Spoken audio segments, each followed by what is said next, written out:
Salam jumpa saudara sekalian. Hari ini kita lanjutkan kuliah daring pada sesi yang keempat. Kita akan bahas tentang manajemen kualitas yang kita akan lihat dari awal sampai dengan masa kini, yang kalau saya pakai istilah adalah industrialisasi atau tahap-tahap revolusi industri, di mana kita kali pertama mengenal barang itu, produksi itu sampai dengan masa kini. Kita lihat di masa lalu bagaimana generasi pertama pengembangan mekanisasi industri dengan menggunakan tenaga air dan uap berlangsung pada abad ke-19. Ditandai dengan generasi kedua, yaitu generasi kedua adalah pengembangan produksi massal menggunakan sistem ban berjalan atau sistem perakitan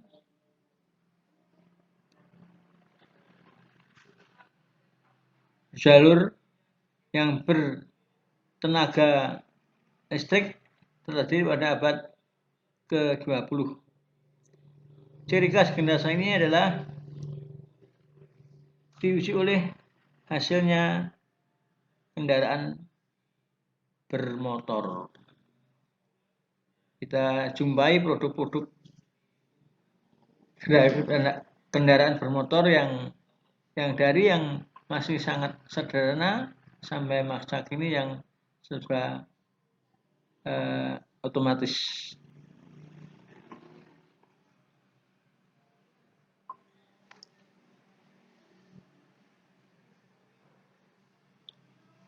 Di generasi kedua tadi kita jumpai tenaga-tenaga yang menggunakan kendaraan atau ditandai dengan kendaraan bermotor, tapi masih banyak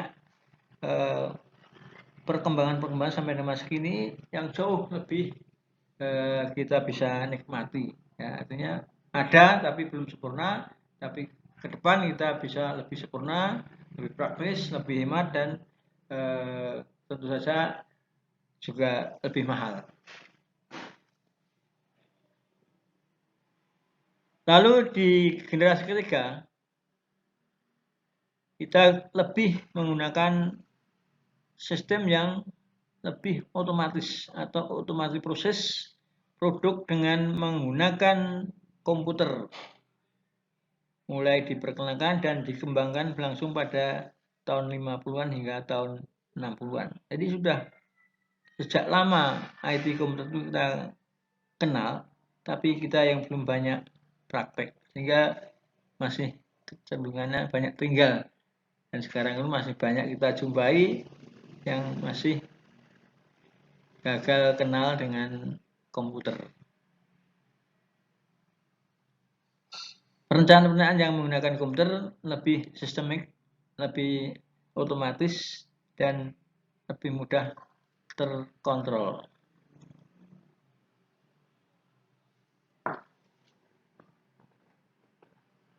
Di generasi keempat,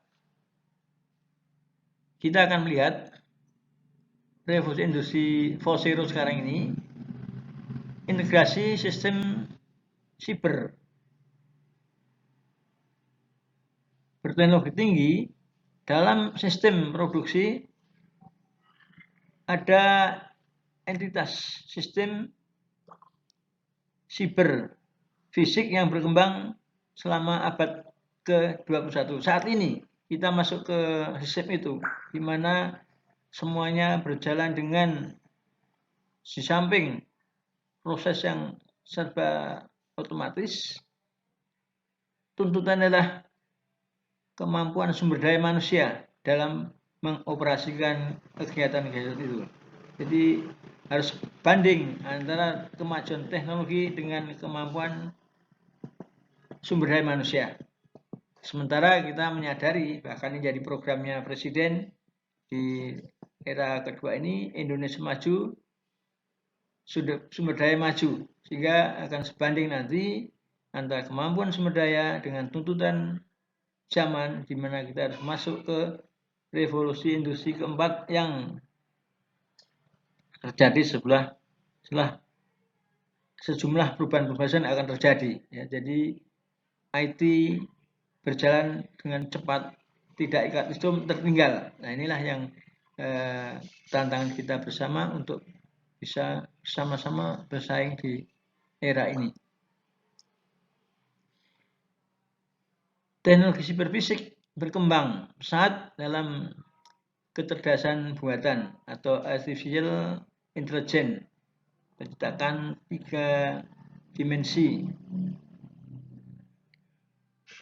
atau kita juga lihat adalah robika. Jadi kita banyak menggantikan peran-peran sumber daya manusia dengan peran robotik. Robotik akan banyak membantu dalam memberikan layanan percepatan teknologi. Kita lihat di industri-industri besar sudah banyak peran sumber daya digantikan oleh peran robotik, ya sebagai operator, bisa sebagai pelayan, ya, sebagai pembantu teknisi dan sebagainya, yang didesain demikian canggih sehingga bisa menggantikan peran sumber daya manusia.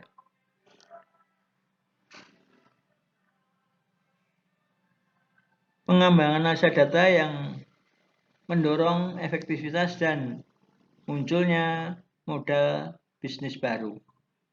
Ya, sejalan dengan kemajuan teknologi, maka peran-peran IT tadi bisa menggantikan peran sumber daya yang banyak membutuhkan support keuangan. Ini bisa digantikan oleh peran robotik atau IT, sehingga banyak menghemat proses produksi di masa revolusi industri ini. Berkembangnya sistem penginderaan dengan sensor-sensor aktif digerakkan di semua lini. Peringatan konektivitas di sepanjang rantai distribusi dan daya komputasi dengan pengolahan data melonjak pesat.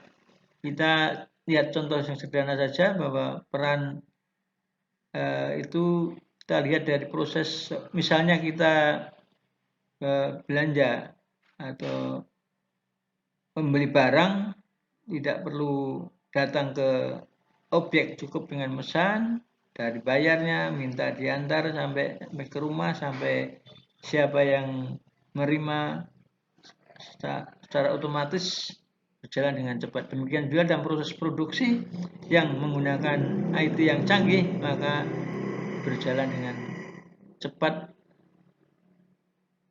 akurat, selamat sampai di tempat tujuan. Ini era di revolusi industri keempat.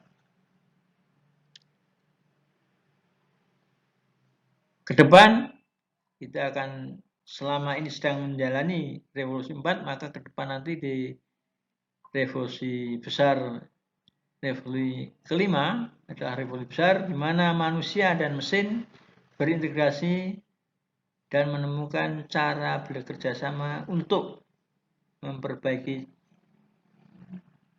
cara dan ekspansi produksi, co-working menjadi cara bekerja umum. Saya kutip dari penjelasan ke depan, bahwa ibaratnya sekarang ini kita menuju bagaimana seorang bisa terbang dengan IT. Ya, ke depan maka kita bayangkan bagaimana jadinya kalau orang bisa terbang dengan IT yang canggih. Ini yang perlu kita sikapi, sehingga kita harus mulai dengan revolusi industri keempat ini benar-benar harus kompeten, harus mampu menghadapi masa depan yang serba bersaing dengan ketat.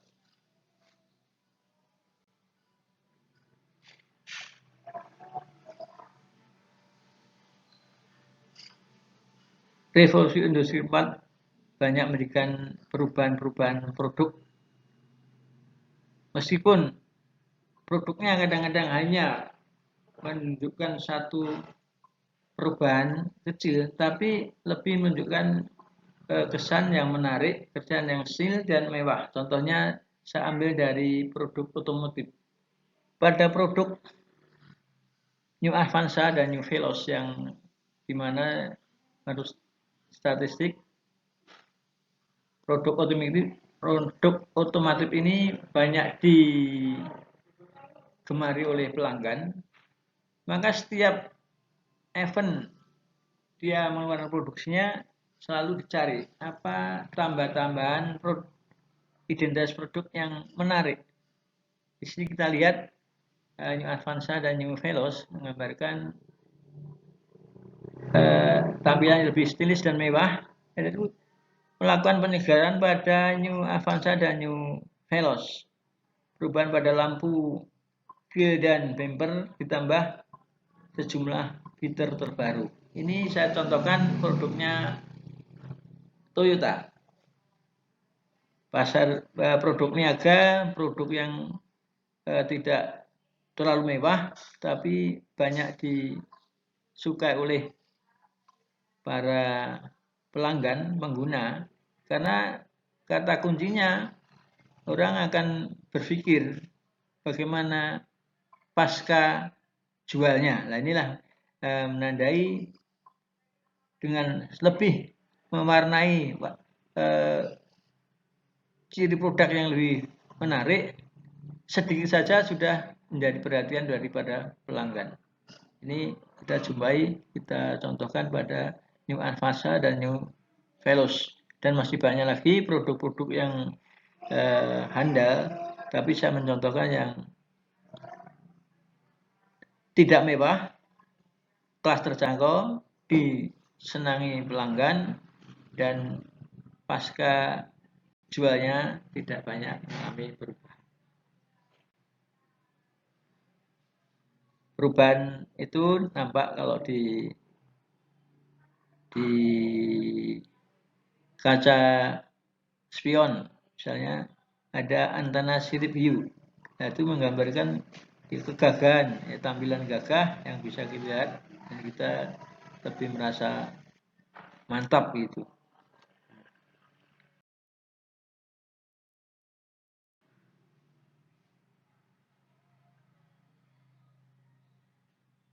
Masih dalam produk otomotif yang pasar jualnya bisa dibilang laku keras, ditandai dengan masa tunggunya lebih cenderung lama. Ini menandakan bahwa mereka tidak serta-merta sedia pada saatnya. Sehingga di sini kita perlu mengantisipasi dengan mempelajari tentang manajemen persediaan produk. Mengapa kita perlu persediaan? Ya, karena kita harus bisa memberikan layanan yang bagus, layanan yang prima, layanan yang menyenangkan pelanggan. Sehingga kita harus bisa mampu menyediakan stok yang pada saatnya nanti diperlukan oleh pelanggan, kita bisa berikan kepada pelanggan dengan tepat waktu. Proses persediaan yang saya katakan tadi adalah cenderung lama, berarti menunjukkan bahwa produsen dalam hal ini saya mencontohkan Avanza tadi, mengapa cenderung lebih lama? Karena semakin banyak permintaan, tetapi kita belum menyesuaikan persediaan yang kita lakukan. Nah, inilah yang perlu kita kaji lebih lanjut, bagaimana Mengapa perlu manajemen persediaan?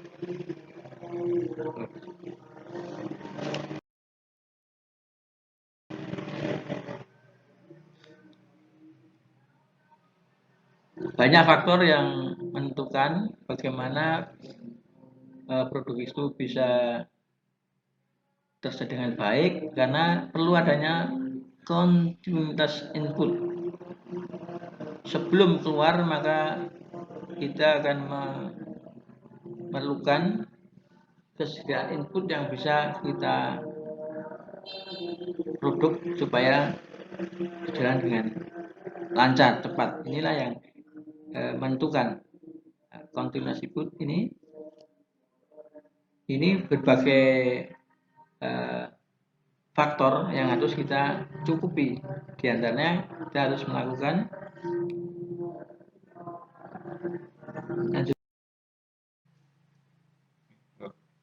mari kita cermati klasifikasi persediaan. Persediaan meliputi tahapan yang harus dipersiapkan. Jadi kita mulai dari tahap proses, persediaan penilaian, persediaan permintaan, dan persediaan operasional. Ini harus terencana dengan baik supaya apa yang akan kita hasilkan nanti benar-benar pada posisi barang yang nanti bisa dioperasikan dengan baik. Kita awal data proses, kita akan klasifikasi persediaan bahan baku, berapa jauh, berapa siap bahan baku yang akan kita produk nanti, apakah production siap, cukup. Kemudian barang yang akan kita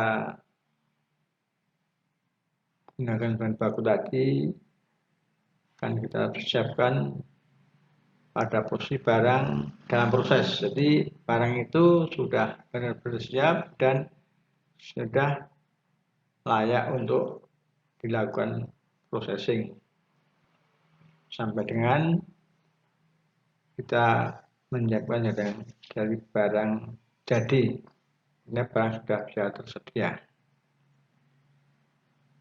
Terakhir setelah barang jadi, kita akan klasifikasi tentang penilaian. Kita klasifikasi penilaian kelas A,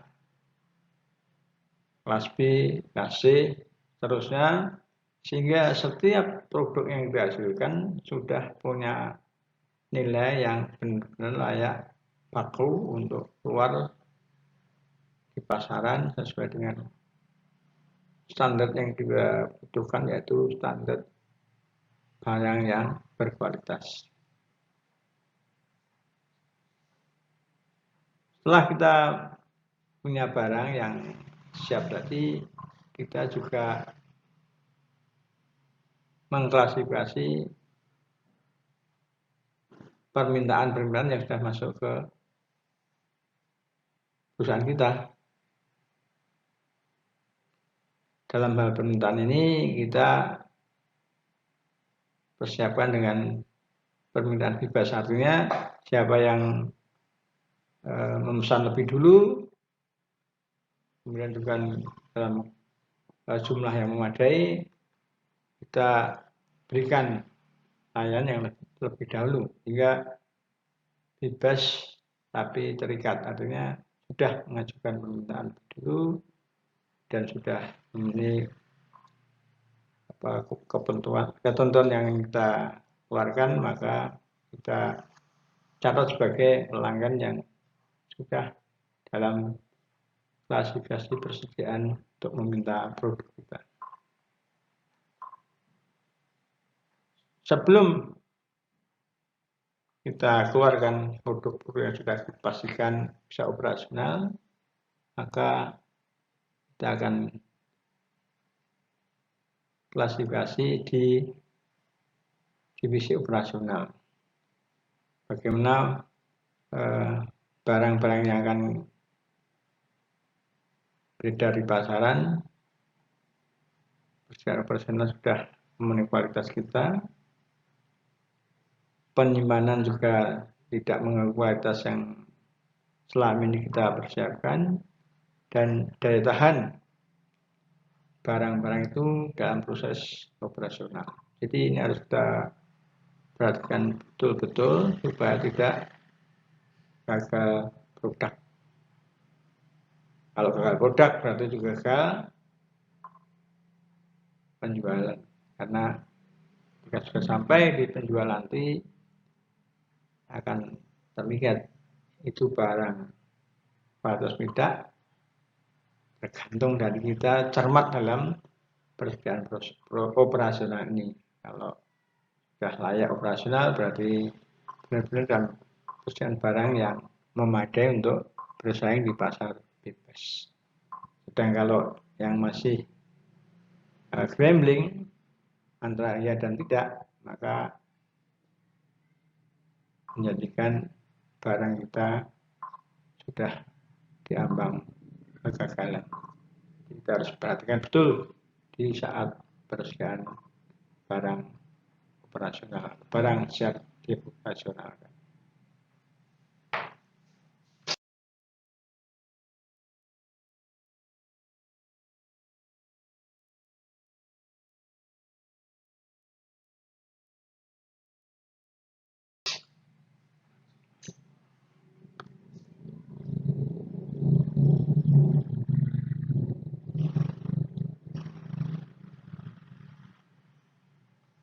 Kita lihat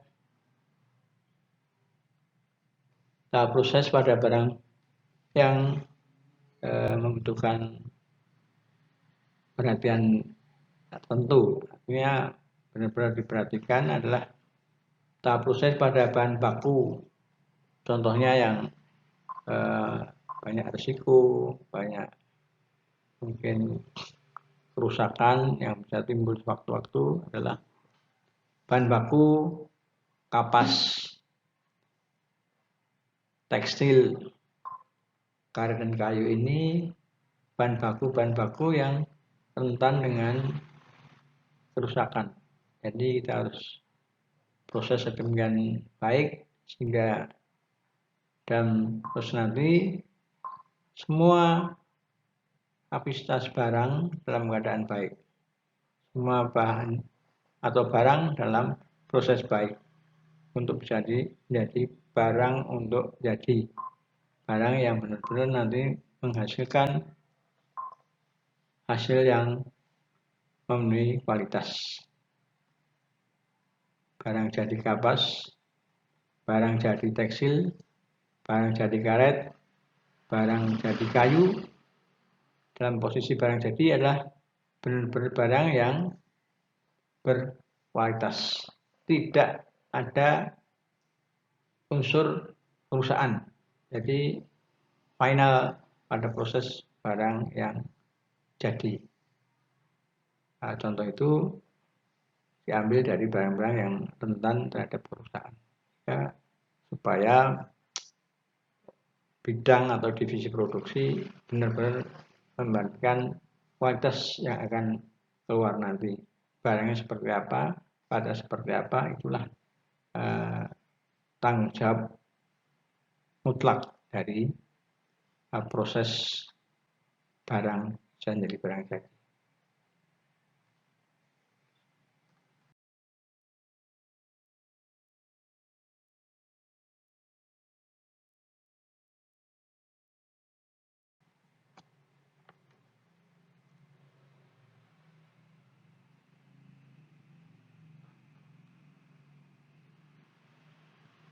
Setelah proses barang jadi kita peroleh, maka kita akan melakukan klasifikasi persediaan barang yang menyangkut dengan harga, price yang akan kita tentukan nanti, apakah pada unit yang rendah tapi rupiah tinggi, unit sedang rupiah sedang, unit tinggi rupiah rendah. Ini harus kita klasifikasi pada kelas ABC ini, di mana kalau kita sudah memastikan unit rendah, rupiah tinggi, maka barang yang dihasilkan tidak banyak atau rendah itu sudah kita pastikan barang yang berharga tinggi. Kemudian klasifikasi B, kelas B, kita sudah menentukan bahwa produk itu pada posisi sedang, harganya juga sedang, sehingga kemungkinan besar banyak diminati oleh pelanggan nanti, manakala kita menghasilkan barang yang tidak terlalu tinggi kualitasnya, tapi juga tidak terlalu murah harganya atau tidak terlalu mahal harganya. Ini tentu akan jadi pilihan dari minat pelanggan. Sementara di kelas C kita klasifikasi sebagai unit yang tinggi, yang banyak, tapi harganya rendah. Ini utamanya nanti kita berikan layanan kepada konsumen yang berkemampuan rendah, tapi membutuhkan barang itu dengan kemampuan daya beli dengan harga yang rendah, sehingga mencakup banyak pelanggan tapi kelas yang tidak tinggi, kelasnya juga rendah.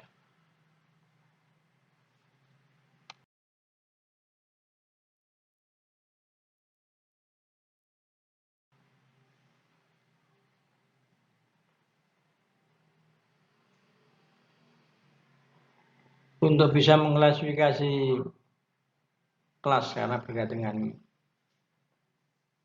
mutu, berkaitan dengan harga, berkaitan dengan model yang spesifik atau baik atau model yang sederhana, kita lakukan pengawasan untuk kelas khusus, adalah kelas-kelas yang kualitas tinggi tadi, produknya sedikit tapi harganya tinggi. Ini ada perlu perhatian pengawasan yang khusus. Sedang optimalisasi ada kelas B, di mana kita memproduksi barang yang tidak tinggi harganya, tapi juga kualitasnya sedang. Sedang untuk kelas C kita produk model sederhana, harga yang relatif terjangkau atau murah. Ini semua memerlukan pengawasan yang memadai sehingga sesuai dengan tingkatan kemampuannya, apakah di kelas A, apakah di kelas B atau kelas C, pelanggan akan nanti merasa puas dengan produk yang kita hasilkan.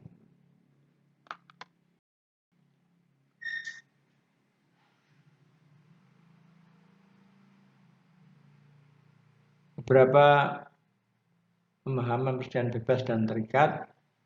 Persediaan bebas adalah biasa disebut dengan independent demand, di mana permintaan satu jenis material tidak terikat kepada material lain.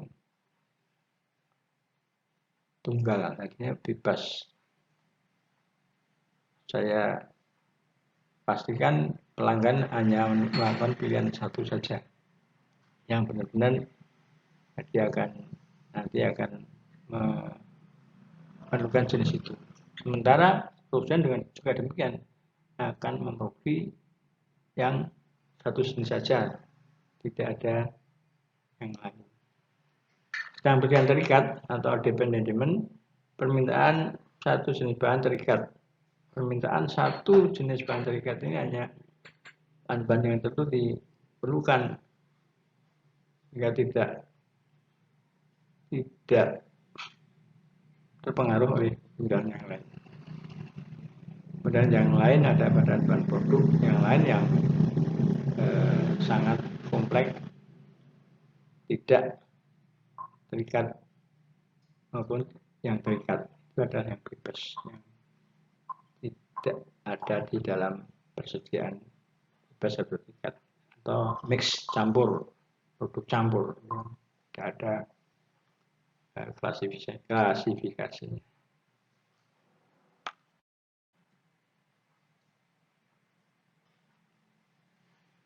Jadi dalam operasional persediaan kita sangat memerlukan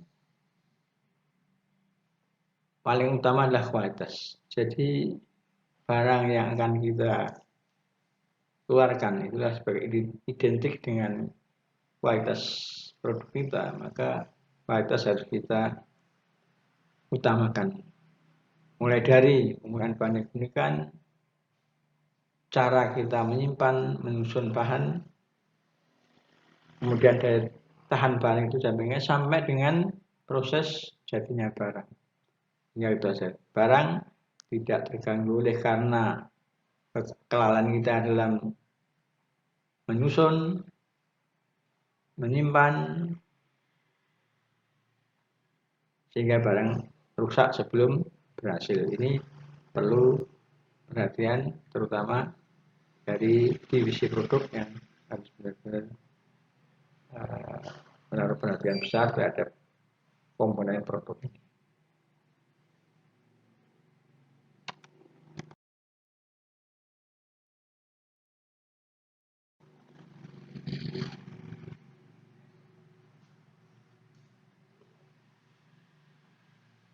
Kita perlu mengenali model persediaan. Model persediaan itu ada dua model. Yang pertama dengan persediaan itu sendiri dan yang tanpa persediaan. Dengan persediaan berarti kita mempunyai model optimasi. Artinya barang yang kita gunakan sebagai persediaan model yang full optimasi. Ada barang yang lebih, ada barang yang bisa dilakukan untuk produksi itu posisinya berlebih. Sementara yang tidak berbeda adalah menggunakan efisiensi penggunaan atau pemanfaatannya, yaitu dengan model just in time. Just in time berlaku pada saat model ini diperlakukan pada saat barang itu dibutuhkan, barang itu dipesan, barang itu diminta oleh konsumen, kita siapkan seperlunya. Jadi misalnya kita membutuhkan produk untuk 10 unit, maka komponen-komponen untuk 10 unit itu tidak berlimpah ruah. Ya, sekitar 10 itu tersedia untuk model yang kita perlukan. Jadi kalau dioptimasi mungkin butuhnya 10, kita punya stok sampai 50, tapi untuk yang kita ini 10 ya kita siapkan mungkin 10% dari itu, sisanya kalau ada kerusakan, jadi tidak sampai berlebih. Butuh untuk proses, dibutuh untuk jadi dibutuhkan produk itu sesuai dengan kebutuhannya. Jadi tidak over, tidak lebih. Di just in time, sesuai dengan kebutuhan ditentukan pada waktu yang diperlukan. Ini persediaan yang menggunakan model just in time.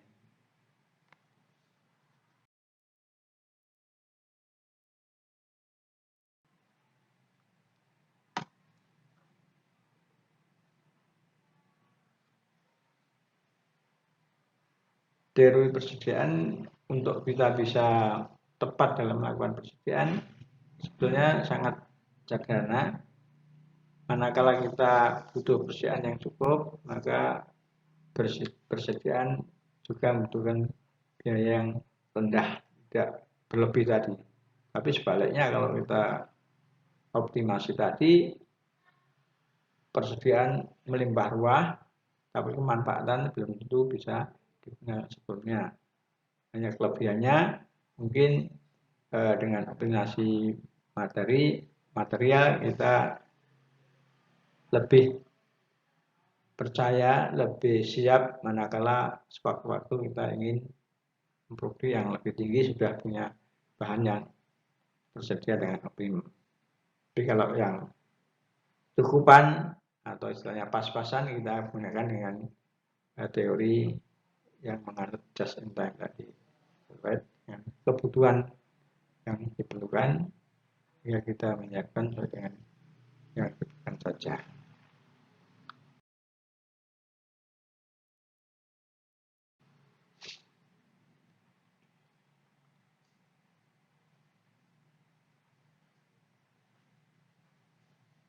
Besar kecilnya persediaan ini jangan mempengaruhi biaya persediaan menjadi tinggi atau rendah, karena dengan persediaan besar pelanggan proses itu terjamin, namun menuntut biaya yang tinggi karena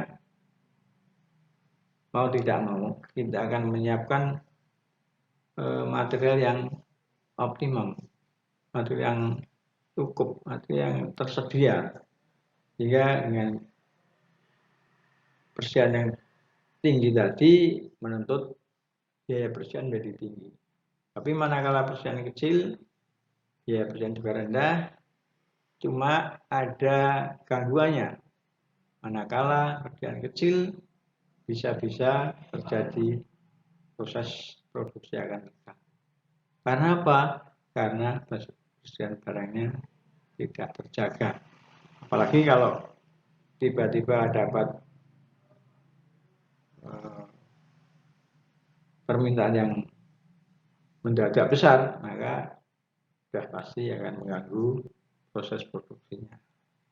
Karena tadi prosesnya terganggu karena persediaan tidak tersedia atau rendah, sehingga harus utamanya mencari dulu persediaan yang bisa menutupi permintaan yang dibutuhkan. Jadi persediaan besar dan kecil ada untung dan lebihnya yang mengganggu produksi kita.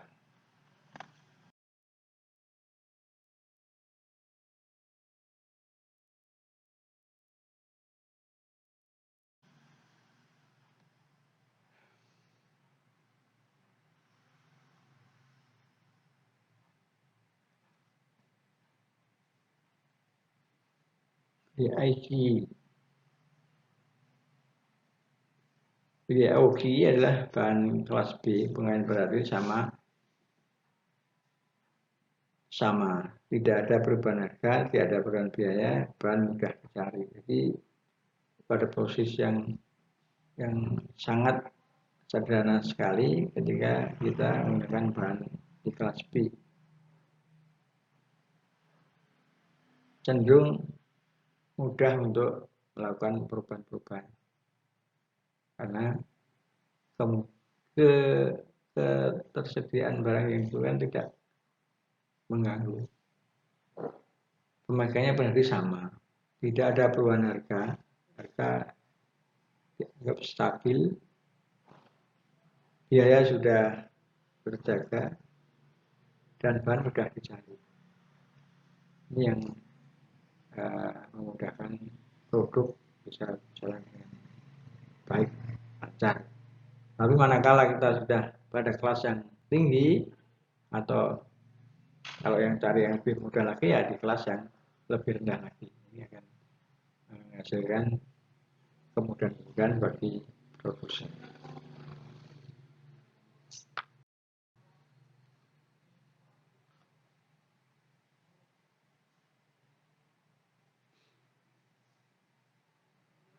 Batasan biaya persediaan dapat kita lihat sebagai contohan seperti berikut. Biaya penyimpanan adalah biaya yang jumlahnya terkait dengan jumlah bahan yang disimpan.